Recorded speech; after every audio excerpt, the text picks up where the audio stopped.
PM Shri കരാർ റദ്ദാക്കാൻ സമ്മർദ്ദവുമായി MSF. കരാർ റദ്ദാക്കുമെന്ന് പ്രതിപക്ഷത്തായിരുന്നപ്പോൾ എടുത്ത നിലപാട് നടപ്പാക്കണമെന്ന് MSF വിദ്യാഭ്യാസ മന്ത്രിയോട് ആവശ്യപ്പെട്ടു. സാങ്കേതികമായി ഈ കരാറിൽ നിന്ന് പുറത്തുവരാൻ കഴിയുന്നില്ലെങ്കിൽ കാവ്യവൽക്കരണം ഒഴിവാക്കി പുതിയ സിലബസ് ഉണ്ടാക്കണമെന്ന് MSF president PK Navas MLA ആവശ്യപ്പെട്ടു. മുസ്ലിം ലീഗ് ഭരിക്കുന്ന വിദ്യാഭ്യാസ വകുപ്പ് നേരിടുന്ന ആദ്യ വെല്ലുവിളി PM ശ്രീയുമായി മുന്നോട്ട് പോകണോ വേണ്ടയോ എന്നതാണ്. മുന്നോട്ട് പോകാമെന്നാണ് വിദ്യാഭ്യാസ ഡയറക്ടറുടെ റിപ്പോർട്ട്. എന്നാൽ പ്രതിപക്ഷത്തിലായിരിക്കെ രാഷ്ട്രീയ എതിർപ്പുയർത്തിയ കാര്യം നടപ്പാക്കുന്നതിനോട് ലീഗിന്റെ വിദ്യാർത്ഥി സംഘടന MSFന് കടുത്ത എതിർപ്പുണ്ട്.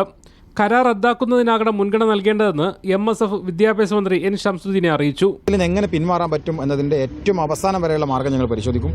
പിന്മാറാവുന്ന ഒരു സാഹചര്യം എവിടെയെങ്കിലും ഉണ്ടെങ്കിൽ അതിൽ നിന്ന് 100% പിന്മാറുന്നതുമായി ബന്ധപ്പെട്ട് തന്നെ UDF മുന്നോട്ട് പോകും. കഴിഞ്ഞ സർക്കാർ ഒപ്പിടുകയും കേന്ദ്രം പണം നൽകുകയും ചെയ്ത കരാർ റദ്ദാക്കുന്നതിന് സാങ്കേതിക തടസ്സമുണ്ടെങ്കിൽ സിലബസിൽ കാവി കയറിക്കൂടാതിരിക്കാൻ വലിയ ജാഗ്രത പുലർത്തണമെന്നും MSF ആവശ്യപ്പെടുന്നു. കേരളത്തിന്റെ സിലബസുകൾ മാത്രം പഠിക്കുന്ന രൂപത്തിലേക്ക് ഈ സംഘപരിവാർ സാഫ്രോൺ പൊളിറ്റിക്സിന്റെ സിലബസുകൾ കേരളത്തിലെ ക്യാമ്പസുകളിൽ സ്കൂളുകളിൽ പഠിപ്പിക്കാൻ കഴിയാത്ത വിധം പുതിയ സിലബസ് ഉണ്ടാക്കുന്നതിനെക്കുറിച്ച് ആലോചിക്കുന്നതിനെക്കുറിച്ചാണ് സർക്കാർ മുമ്പ് ഞങ്ങൾ വെച്ചുള്ള പ്രപ്പോസൽ. PMC ഒഴിവാക്കാൻ കഴിഞ്ഞാൽ അതാണ് നല്ലതെന്നാണ് വിദ്യാഭ്യാസ മന്ത്രിയുടെ നിലപാടെന്നാണ് സൂചന. ഒരിക്കൽ ഒപ്പിട്ട കരാറിൽ നിന്ന് പിന്മാറുന്നതിലെ സാങ്കേതിക പ്രശ്നങ്ങൾ, കേന്ദ്ര ഫണ്ട് വാങ്ങാതിരിക്കേണ്ടെന്ന മുന്നണിയിലെ മറ്റഭിപ്രായം എല്ലാം പരിഗണിച്ചാകും അന്തിമ തീരുമാനമെടുക്കുക. മലപ്പുറം ബ്യൂറോയ്ക്കൊപ്പം മീഡിയ 1 കോഴിക്കോട്.